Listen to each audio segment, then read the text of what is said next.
O que você faria se, em um segundo de distração, perdesse de vista a coisa mais preciosa em sua vida? Como reagiria ao perceber que seu companheiro fiel havia desaparecido, sem deixar rastro? Você já experimentou esse tipo de raiva impotente? Essa sensação de que o mundo continua girando quando o seu parou completamente? Se sim, então talvez entenda o que me levou a fazer o que fiz. Talvez me compreenda um homem que nunca se meteu em problemas, decidiu que não deixaria a morte de Fênix impune.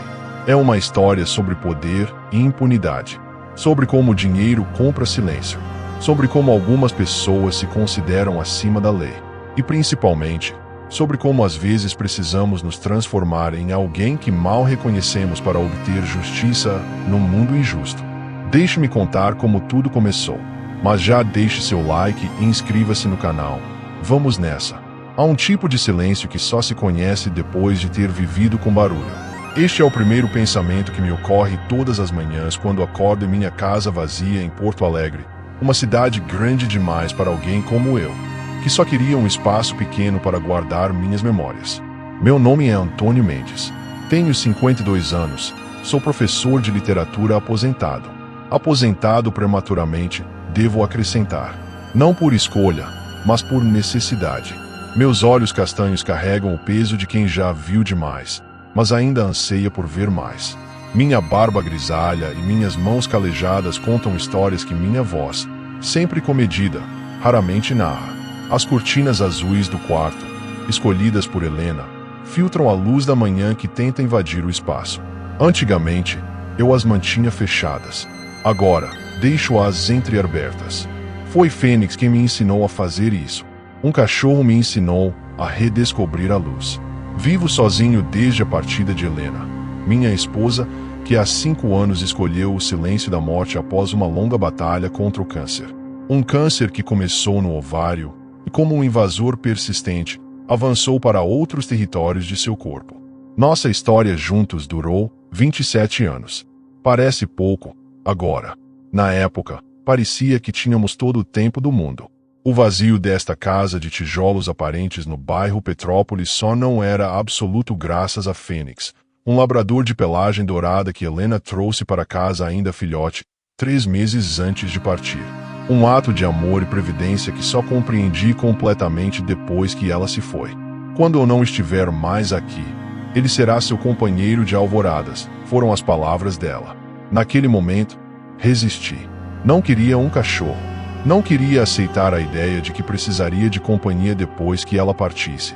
Principalmente, não queria aceitar que ela partiria. Mas Helena sempre teve o dom de ver além do momento presente. Como se tivesse acesso a uma dimensão que me era vedada. Você vai precisar de alguém que o force a sair da cama todas as manhãs, Antônio.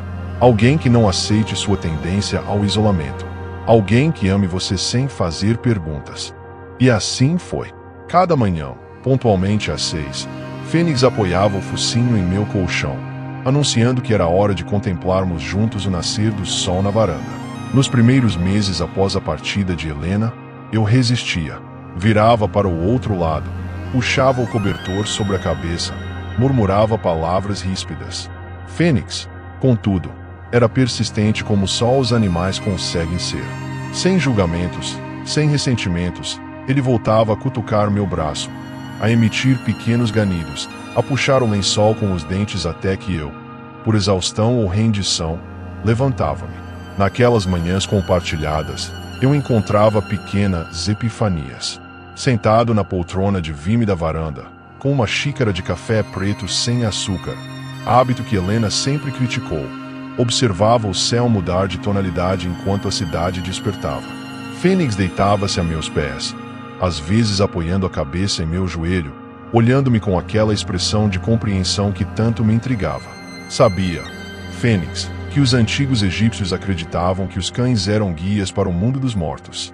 Talvez você seja meu guia para o mundo dos vivos, dizia eu, enquanto acariciava suas orelhas.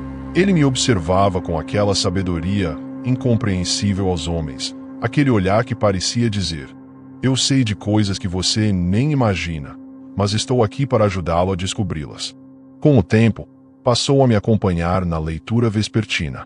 Eu sentado em minha poltrona de couro gasto, herdada de meu pai, com um livro de Borges, Pessoa ou Clarice nas mãos, ele acomodado no tapete persa desbotado, observando-me ou simplesmente dormindo, mas sempre presente. Presença que, silenciosamente, preencheu espaços que eu nem sabia estarem vazios.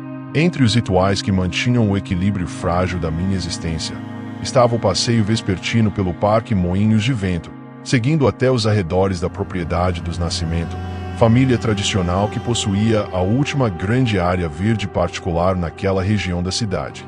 O parque, que os porto-alegrenses carinhosamente chamam de Parcão, transformou-se em meu santuário a céu aberto. Ali, entre a vegetação cuidadosamente mantida e o pequeno lago artificial, eu e Fênix encontrávamos uma paz momentânea. Ele, livre da coleira, corria em círculos, farejava cada arbusto, interagia com outros cães com uma sociabilidade que eu secretamente invejava.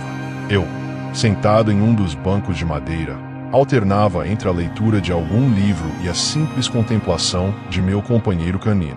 Foi nesse parque que conheci Marta, uma senhora de 60 e poucos anos que passeava diariamente com sua poodle branca chamada Lili. Viúva há mais tempo que eu, Marta possuía uma resiliência admirável, uma capacidade de sorrir que me intrigava, por vezes, irritava. O segredo não é superar a dor, Antônio, mas aprender a carregá-la com elegância. Ela me disse certa vez, enquanto observávamos Fênix e Lili brincando, como uma joia preciosa que guardamos em um estojo de veludo. Com o tempo, Marta tornou-se a primeira amiga que fiz após a morte de Helena. Não por meu mérito ou iniciativa, devo ressaltar, mas pela insistência gentil dela e pela afinidade natural entre nossos cães. Além dos passeios no parque, Fênix e eu tínhamos o hábito de caminhar até os limites da propriedade Nascimento. Um terreno de quase 2 hectares, cercado por muros altos e cercas imponentes, como uma fortaleza medieval em pleno século XXI.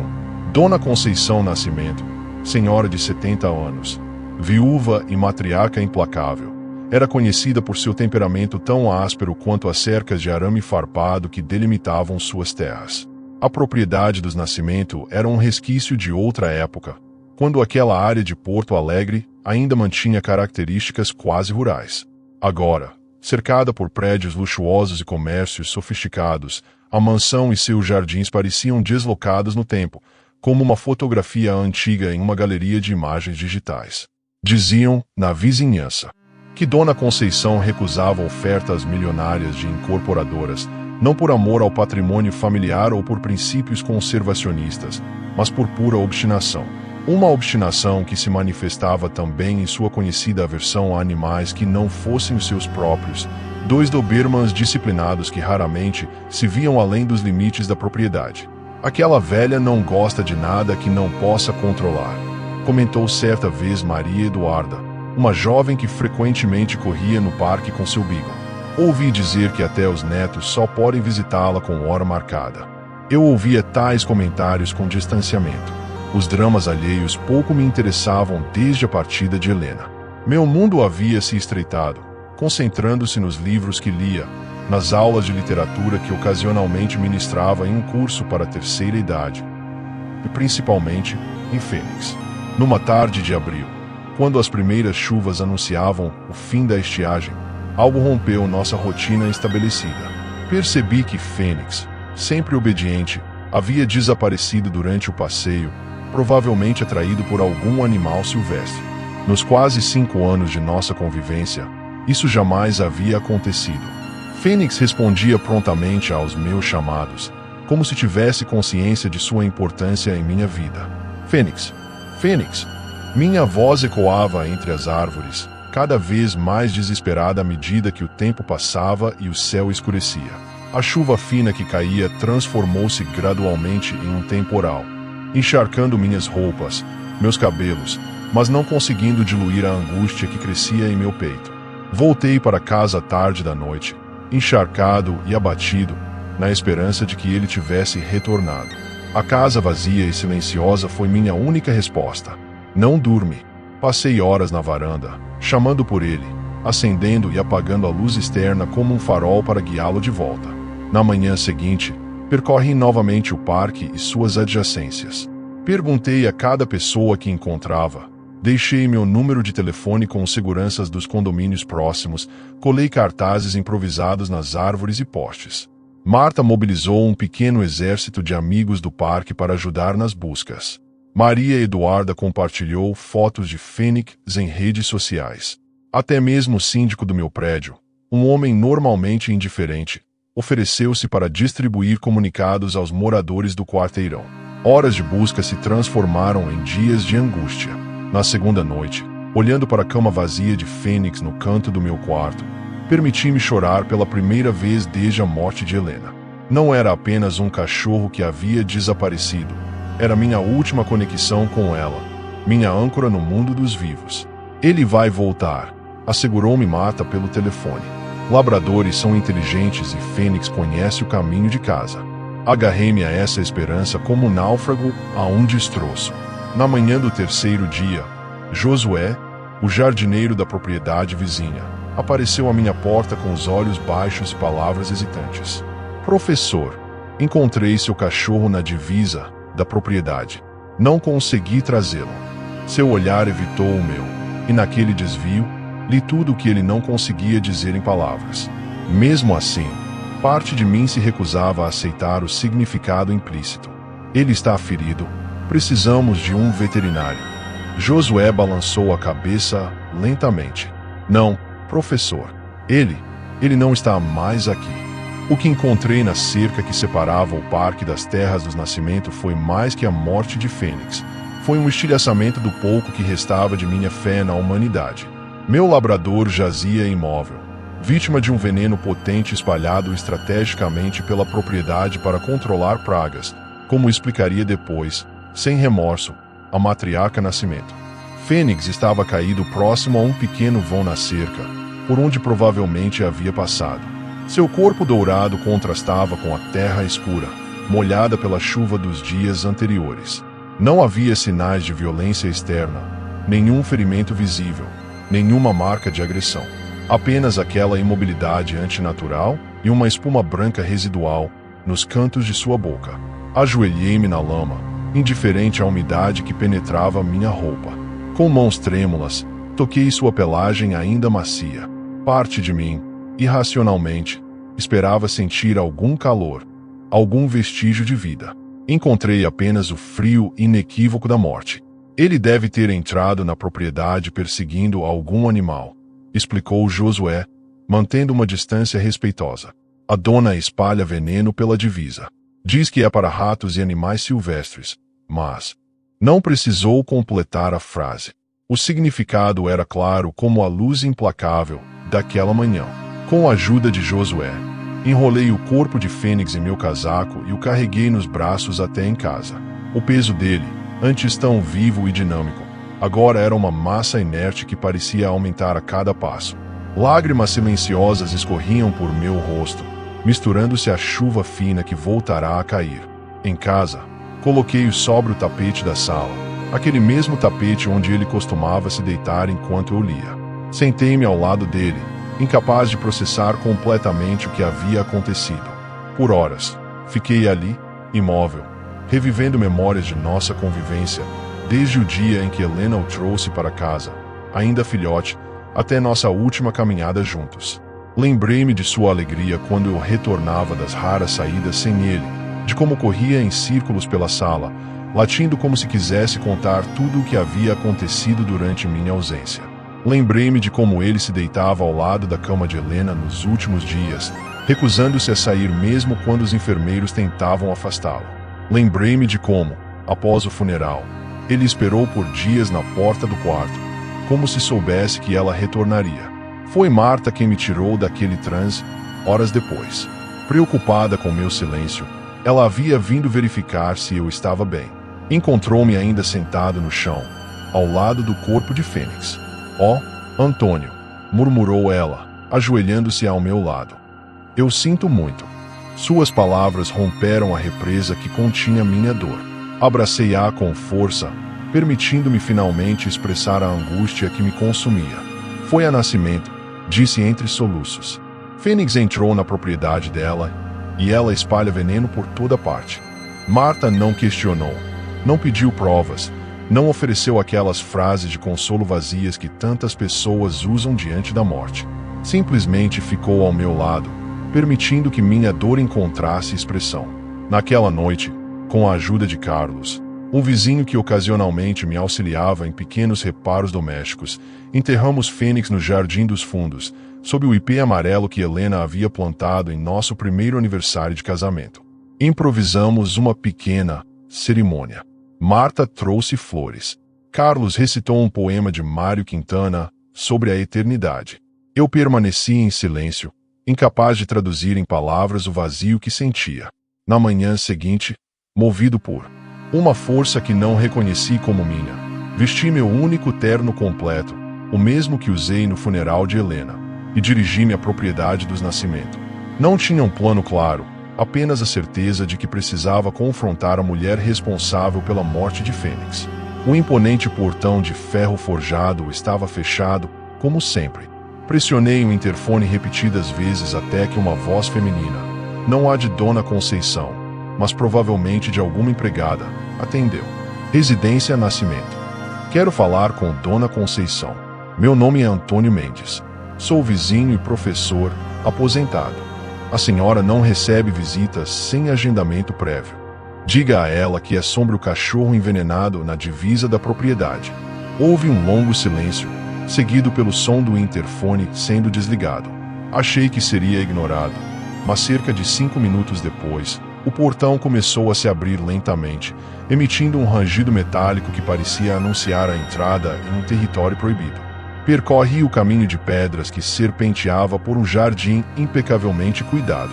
Arbustos podados com precisão geométrica, roseiras alinhadas por cor, gramado tão perfeito que parecia artificial. A ostentação de controle era evidente em cada detalhe.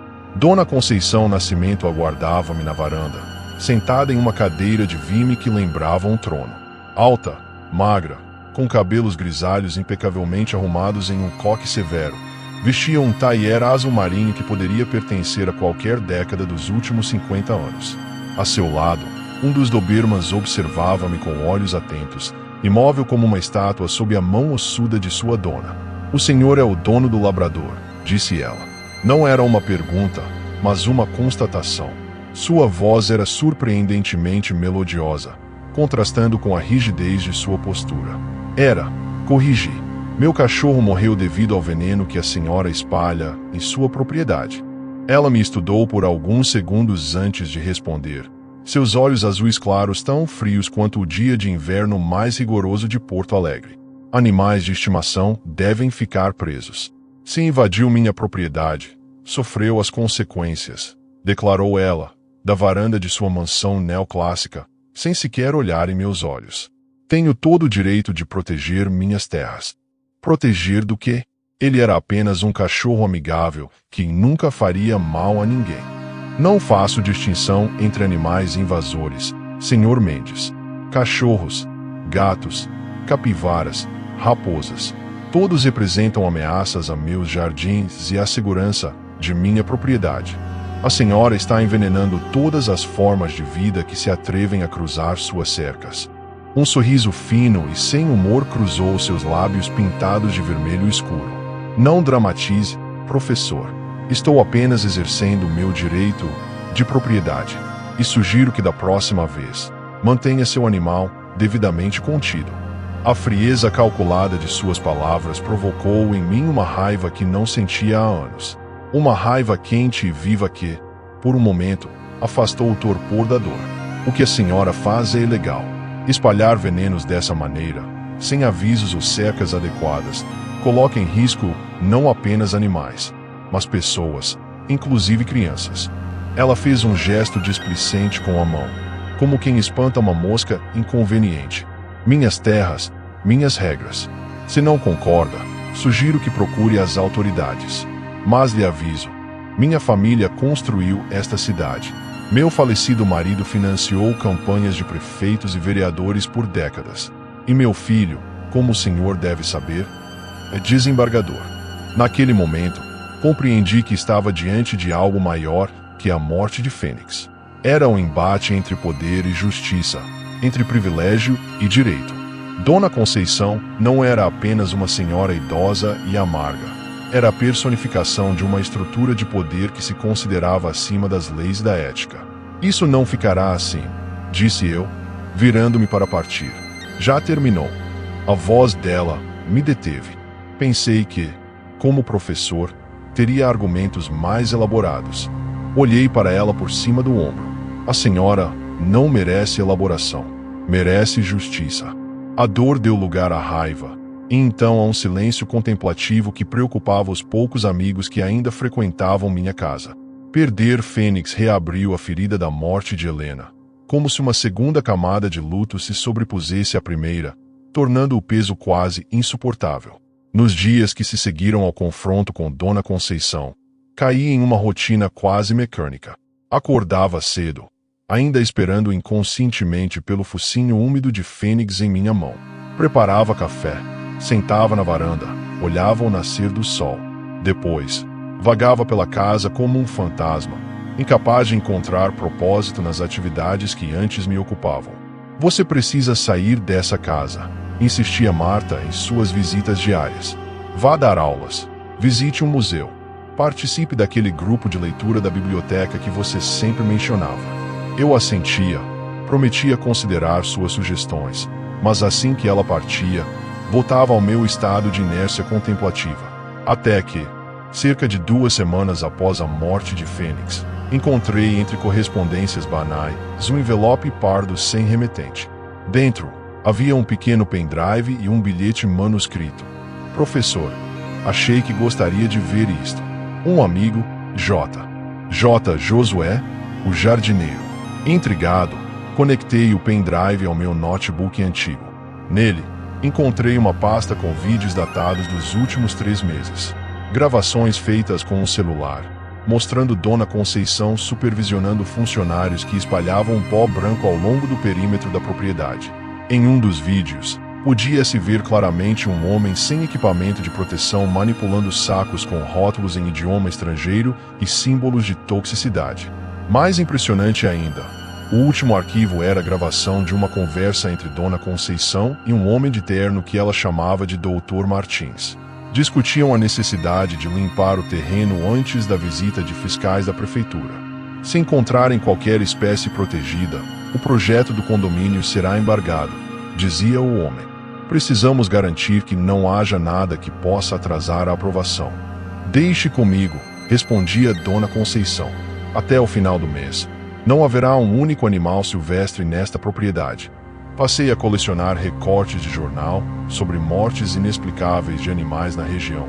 Registros de reuniões do Conselho Municipal, onde Dona Conceição vetava propostas de proteção ambiental. Fotografias aéreas da propriedade mostrando áreas preservadas que poderiam virar condomínios. Uma nova energia surgiu em mim. Não saudável, talvez, mas energizante. Ligava para órgãos ambientais, enviava e-mails para jornalistas, buscava informações sobre legislação ambiental. Convertia a minha dor em ação, meu luto em propósito. Isso não é saudável, Antônio, advertiu Marta, ao ver minha sala transformada em um pequeno centro de investigação, com mapas, documentos e anotações cobrindo paredes e mesas. Você está obcecado. Não é obsessão, é justiça, respondi, sem desviar os olhos de um relatório que analisava. Ela não matou apenas Fênix. Está destruindo um ecossistema inteiro para enriquecer ainda mais. Marta suspirou, preocupada, mas não insistiu. Conhecia-me bem o suficiente para saber que, uma vez determinado, eu não desistiria facilmente.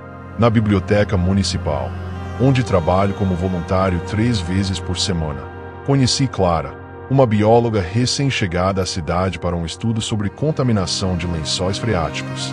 Clara, aos 38 anos, carregava nos olhos verdes a determinação de quem já enfrentou tempestades suficientes para saber navegar em águas turbulentas. Nossa conexão foi imediata e profissional. Ao ver meu interesse em questões ambientais, ela compartilhou comigo detalhes de sua pesquisa, que coincidentemente envolvia a análise de amostras de água coletadas próximas à propriedade Nascimento. O que aconteceu com seu cachorro Não foi um caso isolado. Ela me disse numa tarde chuvosa, enquanto examinava os documentos que eu havia reunido.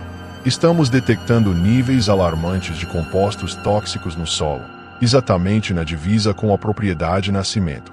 Sentados em uma mesa afastada da biblioteca, sob a luz amarelada de uma luminária Art Deco, Clara explicou-me que o veneno utilizado por Dona Conceição não era apenas letal para animais. Representava um risco sério para o lençol freático que abastecia parte da cidade. Este composto, disse ela, apontando para um gráfico em seu tablet, é proibido no Brasil desde 2005. É um pesticida de alta persistência, desenvolvido originalmente para zonas de guerra como desfolhante. Como ela consegue importar algo assim? Clara sorriu, sem humor. Dinheiro e conexões abrem muitas portas fechadas, professor, especialmente em fiscalizações aduaneiras. Por meses, caminhamos juntos pela fina linha entre investigação e obsessão. Clara com sua ciência, eu com minha dor transformada em propósito. Descobrimos que o veneno usado não era apenas para controlar pragas. Era uma substância proibida, importada ilegalmente, que Dona Conceição usava para evitar que ambientalistas encontrassem espécies protegidas em sua propriedade antes de vendê-la para uma incorporadora. O plano era claro: desertificar secretamente a área para depois apresentá-la como um terreno sem valor ecológico significativo, contornando assim as restrições para a construção de um condomínio de luxo. Um projeto que, segundo documentos que obtivemos, renderia aos Nascimentos cerca de 70 milhões de reais. Precisamos de provas mais contundentes, insistia Clara. Algo que nem mesmo o filho desembargador dela possa ignorar. Conseguimos aliados inesperados. Josué, o jardineiro, continuou fornecendo informações sobre as atividades na propriedade, arriscando seu emprego. Maria Eduarda, a jovem corredora do parque, revelou-se estudante de jornalismo e ofereceu-se para investigar o histórico dos Nascimento. E Carlos, meu vizinho, que eu sempre considerei apenas um conhecimento superficial, confessou-me que trabalhará durante 20 anos como técnico ambiental antes de se aposentar. Posso ajudar a interpretar esses laudos técnicos, ofereceu ele, examinando os documentos que Clara havia me fornecido. E tenho contatos na Secretaria do Meio Ambiente que podem ser úteis. Nossa pequena coalizão crescia, impulsionada não apenas pela indignação com a morte de Fênix, mas pela revelação de um crime ambiental de proporções alarmantes. O que começara como uma busca pessoal por justiça transformou-se numa cruzada para expor um esquema que ameaçava o bem-estar de toda a comunidade. Numa tarde de domingo, enquanto reuníamos nossas evidências em minha sala, Clara recebeu uma ligação que a fez empalidecer. Acabaram de invadir meu laboratório na universidade, disse ela, desligando o telefone com mãos trêmulas. Levaram todos os equipamentos e as amostras de solo que coletamos. Foi ela, murmurei, a raiva fervendo em meu interior. Dona Conceição descobriu o que estamos fazendo. Como? Perguntou Maria Eduarda. Temos sido discretos. Numa cidade como Porto Alegre, os poderosos têm olhos e ouvidos em toda parte, respondeu Carlos, balançando a cabeça. E os Nascimentos são praticamente realeza local. Naquela mesma noite, ao retornar de um encontro com Josué, encontrei minha casa revirada. Gavetas abertas, livros espalhados pelo chão, computador desaparecido. Na parede da sala, escrito com tinta vermelha: desista, professor. A ameaça explícita apenas fortaleceu minha determinação. Perdi Helena para um inimigo contra o qual não podia lutar, o câncer. Perdi Fênix para a crueldade deliberada. Não perderia também minha dignidade e meu senso de justiça. Você precisa tomar cuidado, advertiu Clara, quando nos reunimos no dia seguinte na biblioteca municipal. Agora nosso único refúgio seguro. Estamos mexendo com pessoas perigosas. O que sugere? Que desistamos? Não, respondeu ela, seus olhos verdes brilhando com uma intensidade que me lembrou momentaneamente Helena. Sugiro que sejamos mais inteligentes que eles. A estratégia de Clara era ousada, em muitos aspectos, arriscada.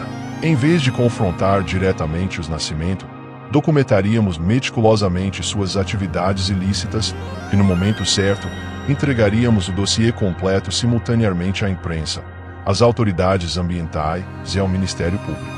Se atacarmos em múltiplas frentes, será difícil para ele silenciar todos, explicou ela. Mesmo com o filho desembargador e suas conexões políticas. Nos meses seguintes, transformamos-nos em detetives amadores. Maria Eduarda usou seus contatos jornalísticos para levantar o histórico de violações ambientais dos Nascimento, uma lista impressionantemente longa que se estendia por 3 décadas. Carlos conseguiu mapas detalhados da propriedade, identificando áreas de preservação permanente que haviam sido degradadas. Josué fornecia atualizações regulares sobre a movimentação de produtos químicos na fazenda. E eu me tornei o arquivista, o coordenador, aquele que reunia todas as peças do quebra-cabeça. Minha casa, agora protegida por um sistema de segurança instalado por Carlos, converteu-se em nosso centro de operações. As paredes que antes exibiam fotos de Helena e lembranças de uma vida compartilhada agora estavam cobertas de mapas, cronogramas e evidências. Marta observava tudo com uma mistura de admiração e preocupação. Nunca pensei que te veria assim, comentou ela, durante uma de suas visitas. Tão vivo. É estranho, não é? Precisei perder Fênix para encontrar um propósito novamente. Helena estaria orgulhosa, disse ela, segurando minha mão, mas também preocupada. Prometa que terá cuidado. Prometi, embora soubesse que estávamos nos aventurando em território perigoso. Os Nascimento não eram apenas ricos, eram poderosos, influentes, acostumados a eliminar obstáculos sem consequências. Numa noite chuvosa de setembro, Clara e eu permanecemos até tarde revisando documentos na biblioteca. O prédio estava praticamente vazio, exceto por um segurança sonolento no saguão principal. Acho que temos evidências suficientes, disse ela, organizando meticulosamente as pastas. Podemos iniciar a próxima fase. Quando saímos para o estacionamento deserto, percebi imediatamente que algo estava errado. Clara apertou meu braço, apontando para seu carro. Os pneus haviam sido cortados. Vamos no meu, sugere, apressando o passo. Não chegamos a alcançar meu veículo. 2 homens surgiram das sombras, seus rostos obscurecidos por capuzes.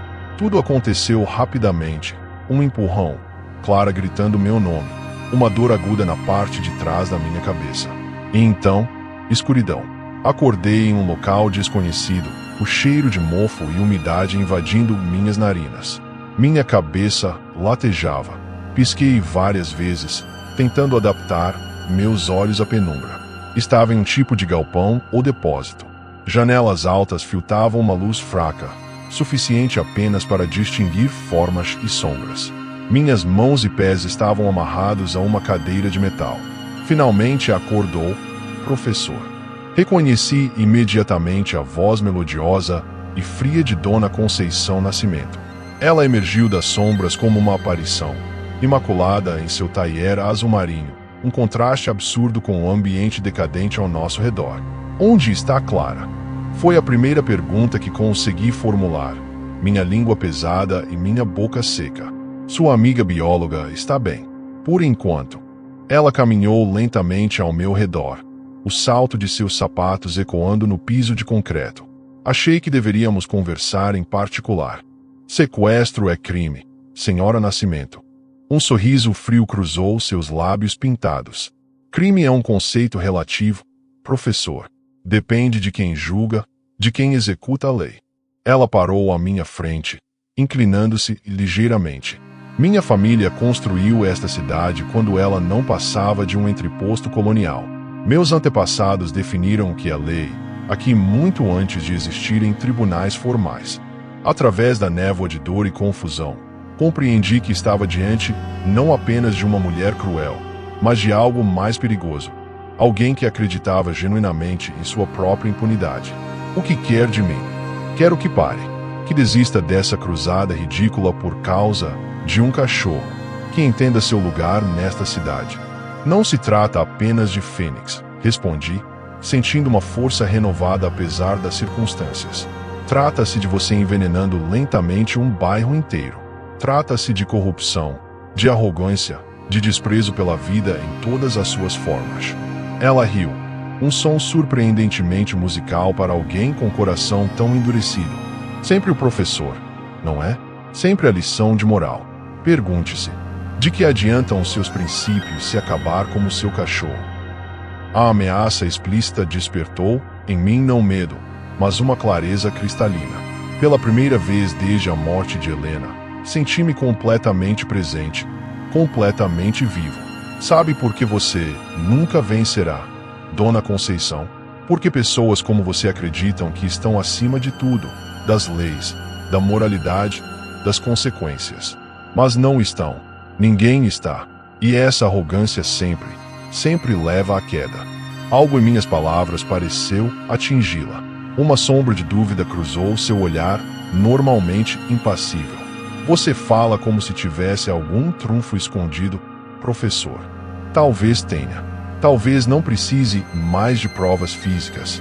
Talvez todas as evidências que coletamos durante meses já estejam em mãos seguras.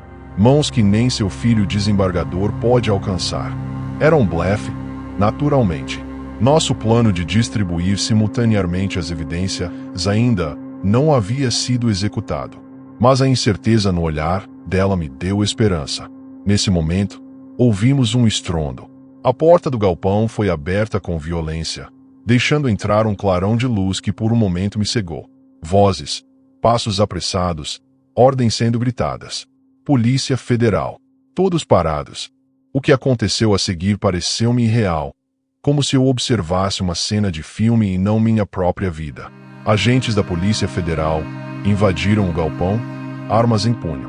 Dona Conceição foi dominada e algemada, protestando furiosamente sobre seus direitos e conexões. Um dos agentes apressou-se a me desamarrar.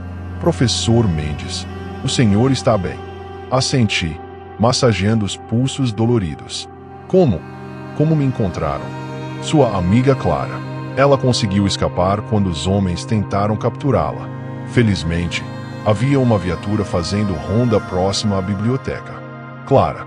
Alívio inundou-me ao saber que ela estava segura. Mas ainda havia peças faltando no quebra-cabeça. Porque a Polícia Federal está envolvida. Este não seria um caso para a polícia local. O agente sorriu levemente. Os Nascimento não estão sendo investigados apenas por crimes ambientais, professor. Há um esquema de lavagem de dinheiro, evasão de divisas e importação ilegal de substâncias proibidas. Na verdade, estamos monitorando a família há mais de um ano. Fui conduzido para fora, onde o ar fresco da noite foi como um bálsamo. Reconheci o local. Estávamos em uma área industrial abandonada nos arredores da cidade, não muito longe da propriedade Nascimento. Clara esperava do lado de fora, enrolada em um cobertor, conversando com uma agente feminina. Ao me ver, correu em minha direção, abraçando-me com força. Pensei que tinha perdido você, murmurou contra meu ombro. Parece que temos mais aliados do que imaginávamos, respondi, ainda processando os eventos surreais das últimas horas. Nos dias que se seguiram, a verdade começou a emergir em toda sua complexidade. A operação que levou à prisão de Dona Conceição fazia parte de uma investigação mais ampla envolvendo políticos locais, empresários e, surpreendentemente, o próprio filho desembargador, que aparentemente usava sua posição para facilitar negócios ilícitos da família. Nossa pequena investigação sobre o envenenamento de animais havia inadvertidamente conectado-se a uma investigação federal muito maior. Os documentos que havíamos reunido, embora focados nos crimes ambientais, forneceram peças importantes para completar o quebra-cabeça maior dos crimes financeiros dos Nascimento. Vocês ajudaram mais do que imaginam, explicou-nos a delegada responsável pela operação em uma reunião na sede da Polícia Federal. Tínhamos os rastros financeiros, mas faltavam as evidências físicas dos crimes ambientais que justificariam a utilização daquele dinheiro ilícito. A notícia da prisão dos Nascimento e do esquema milionário de corrupção estampou as primeiras páginas dos jornais por semanas. A mansão que por tanto tempo simbolizou poder e impunidade foi lacrada, seus jardins impecáveis lentamente retornando a um estado mais natural, como se a própria natureza reclamasse seu território. Em meio ao turbilhão de depoimentos, investigações e atenção da mídia, encontrei um momento de quietude para visitar o jardim dos fundos de minha casa, onde Fênix estava enterrado sob o ipê amarelo. Conseguimos, meu amigo, murmurei, tocando a pequena placa de madeira que marcava seu túmulo. Sua partida não foi em vão. Os meses seguintes trouxeram transformações profundas. A propriedade Nascimento, confiscada pelo Estado, foi convertida em um parque ecológico, com uma área especial dedicada à recuperação de animais silvestres. Ironicamente, o lugar que antes era símbolo de destruição ambiental tornou-se um santuário para a vida selvagem. A convite da universidade, comecei a ministrar palestras sobre cidadania ambiental e o poder da ação coletiva. Minhas aulas, antes limitadas a análises literárias, agora incorporavam discussões sobre ética, justiça e responsabilidade social. Os estudantes pareciam especialmente tocados pela história de Fênix, um labrador dourado cujo último ato foi expor um crime que afetava toda a comunidade. Clara e eu continuamos trabalhando juntos, agora oficialmente, em um projeto de monitoramento da recuperação do solo e das águas da antiga propriedade Nascimento. Nossa amizade, forjada em circunstâncias extraordinárias, aprofundou-se com o tempo. Sua determinação, sua inteligência e sua compaixão lembravam-me diariamente de Helena, embora de maneiras diferentes, complementares. Às vezes, nos fins de tarde, quando o trabalho de campo terminava, sentávamos na varanda de minha casa, observando o pôr do sol, um hábito que antes compartilhava apenas com Fênix. Você ainda sente falta dele, não é? Perguntou Clara em uma dessas ocasiões, notando meu olhar perdido no horizonte. Todos os dias. Assim como sinto falta de Helena, respondi, permitindo que a melancolia tingisse momentaneamente minha voz. Mas de um modo diferente agora, menos como uma ferida aberta, mais como uma cicatriz que conta uma história importante. Clara cobriu minha mão com a dela, um gesto simples de conforto que dizia mais que palavras. Sabia que algumas culturas acreditam que nossos animais de estimação são mensageiros entre mundos, disse ela, observando um beija-flor que dançava ao redor das flores do jardim. Que eles vêm com um propósito específico. Quando o cumprem, seguem adiante. E qual teria sido o propósito de Fênix? Perguntei, intrigado por sua perspectiva. Talvez reconectar você com o mundo. Talvez expor uma injustiça maior. Talvez, simplesmente, ensinar-lhe que ainda havia espaço para amor em sua vida após Helena. Aquela noite, adormeci pensando nas palavras de Clara. Pela primeira vez em anos, sonhei com Helena não como a vi em seus últimos dias, frágil e consumida pela doença, mas como era em nossos melhores momentos, vibrante, curiosa, apaixonada pela vida. No sonho, ela caminhava pelo jardim, Fênix a seu lado, ambos irradiando uma luz dourada que não parecia de todo irreal. A natureza tem seu próprio senso de justiça e seu próprio tempo para executá-la. Em uma noite de inverno gaúcho, quando o minuano cortava como navalha, uma tempestade sem precedentes caiu sobre Porto Alegre. O rio Guaíba, sempre impetuoso, transbordou em fúria, levando consigo décadas de segredos enterrados. Acordei com o barulho ensurdecedor da chuva golpeando o telhado. Ligações e mensagens inundavam meu celular. Amigos preocupados, alertas de evacuação para áreas próximas ao rio. Notícias sobre alagamentos em diversos pontos da cidade. Antônio, você precisa ver isto. A voz de Carlos soou urgente do outro lado da linha. A antiga propriedade dos Nascimento. A encosta cedeu. Em meio à tempestade, autoridades e curiosos se reuniram nos limites do agora Parque Ecológico. A água havia criado um caminho destrutivo colina abaixo, expondo o que parecia ser um depósito subterrâneo cuidadosamente camuflado. Tonéis enferrujados, alguns rompidos pela força da corrente, liberavam um líquido viscoso e escuro. Meu Deus! Murmurou Clara ao meu lado, protegendo-se da chuva sob um guarda-chuva que mal continha o vento. Eles não apenas espalhavam veneno na superfície. Tinha um cemitério tóxico enterrado aqui. Análises posteriores confirmariam nossas suspeitas. Por décadas, os Nascimento haviam utilizado sua propriedade como depósito clandestino para resíduos químicos industriais, um negócio paralelo e altamente lucrativo. Empresas pagavam para descartar ilegalmente seus dejetos tóxicos, evitando os custos e regulamentações do descarte apropriado. A água invadiu primeiro as áreas mais baixas da antiga propriedade Nascimento, expondo tonéis de produtos químicos enterrados ilegalmente ao longo dos anos. O que a investigação humana começara, a natureza completou com sua força implacável. O escândalo tomou proporções nacionais. A imprensa, as autoridades e a população finalmente viram que Clara e eu havíamos documentado meticulosamente. Não apenas Fênix, mas dezenas de animais e possivelmente pessoas haviam sido afetados pela contaminação deliberada promovida pelos Nascimento. Estudos epidemiológicos foram iniciados para investigar a incidência incomum de certas doenças nas áreas próximas. As autoridades se viram obrigadas a ampliar as investigações e as acusações contra a família. O que já era um caso sério de crimes ambientais e financeiros revelou-se uma catástrofe ecológica de décadas que afetaria gerações.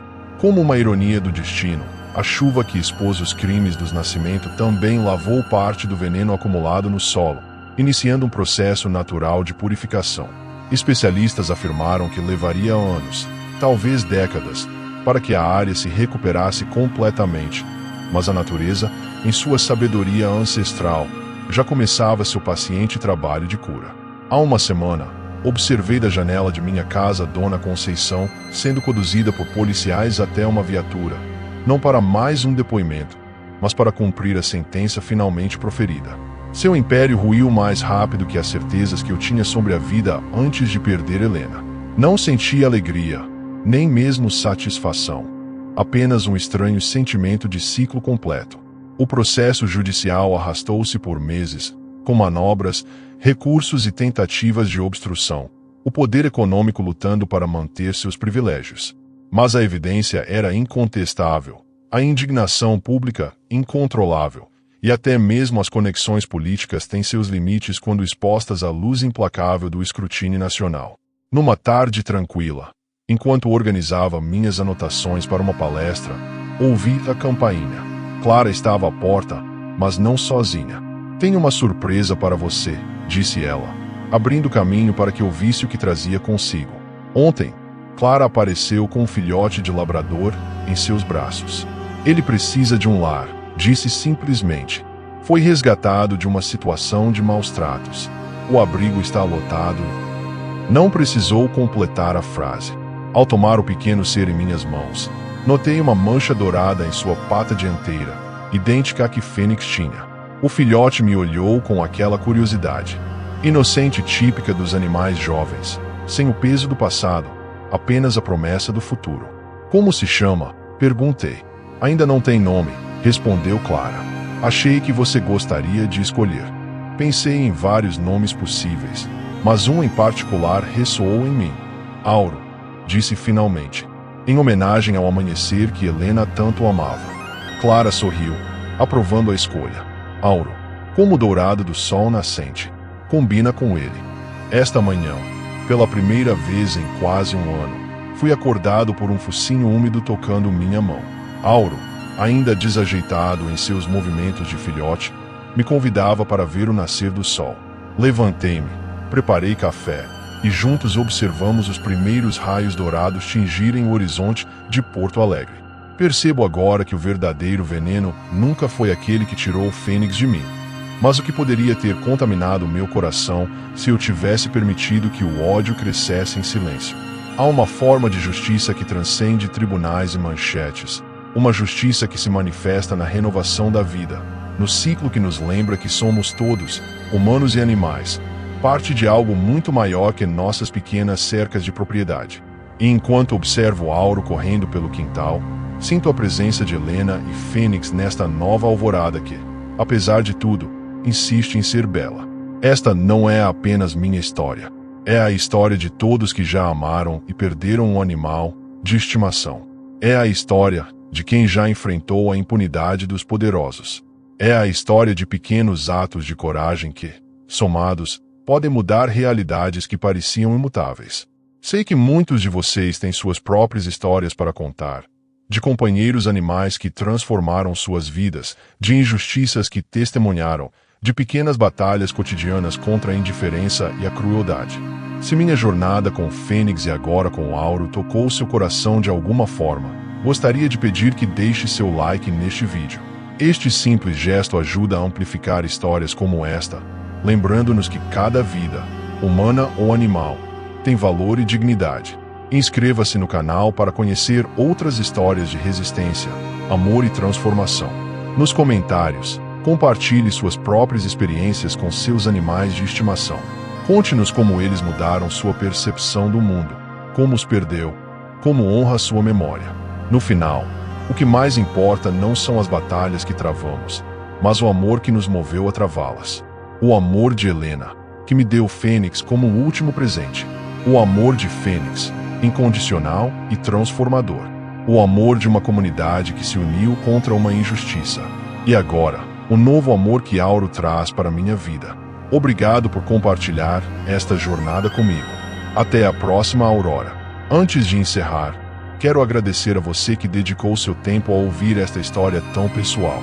Compartilhar a jornada de Fênix, Helena e minha não foi fácil, mas saber que ela tocou outros corações torna a dor um pouco mais suportável. Se esta narrativa despertou alguma emoção em você, se fez você refletir sobre seus próprios companheiros de quatro patas ou sobre as injustiças que muitas vezes passam despercebidas, peço gentilmente que deixe seu like.